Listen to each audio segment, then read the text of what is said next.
Hey, honey, it's me. Sorry I missed you. I don't even know what time it is there. Anyway, I just wanted to let you know everything's fine. Hey, tell Chloe good luck at her soccer game. And get Terry's kid to clean out those gutters. I don't want you up on that old ladder. My name is Patrick Lee. I'm a producer for Medal of Honor multiplayer and work at DICE. Now we are really proud to work with this franchise, Medal of Honor, because DICE is not.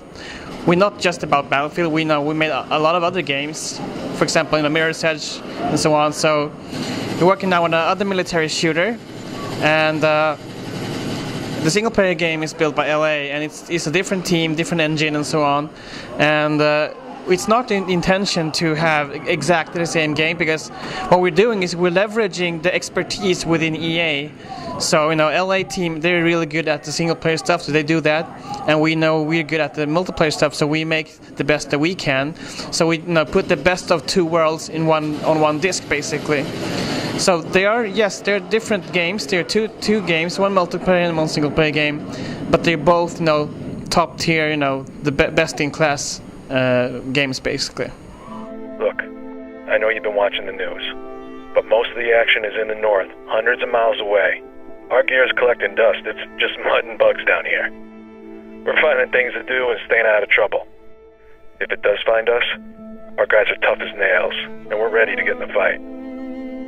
It's definitely not bad company. It's very different, and we're leaning on the same values and core tenets as the single player game. So we're leaning on the authenticity of it. It's all the maps are based on real locations. We have real weapons, real characters, and so on. So it's really putting you in the shoes of tier 1, and being a really hardcore soldier out in Afghanistan. So it should feel really, really hard, basically. We're Rangers. This is what we do. I love you and Chloe very much. Basically they are the coalition forces against the Taliban in Afghanistan. But as you play the game, you start off as a ranger, which are elite soldiers themselves, but they're not tier 1. And as you progress through the game and you work your way towards tier 1, you will actually change your whole character.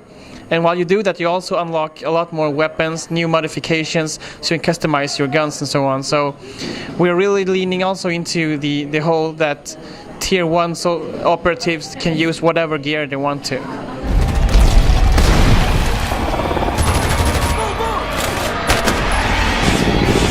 We're gonna have a number of game modes. We're only showing 2 of them today. One of them being Team Assault, which is basically a team deathmatch type game mode. Tight maps, real infantry based.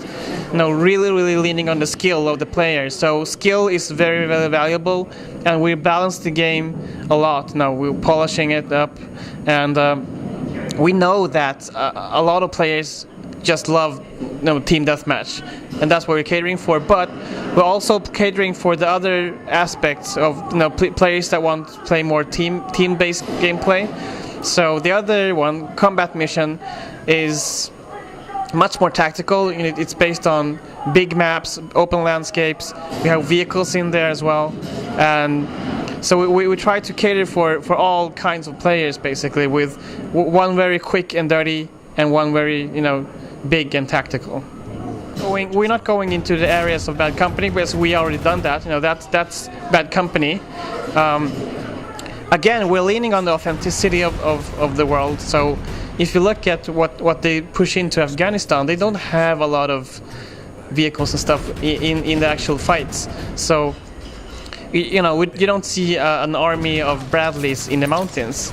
So that's the same thing here. We do have a Bradley, or a couple of Bradleys, but that's basically it. But on the other hand, every single vehicle is extremely valuable. So it takes a lot to take out a tank. So once you see a tank, if you're against it, you'd better hide or take it out really fast, because it's going to be really dangerous.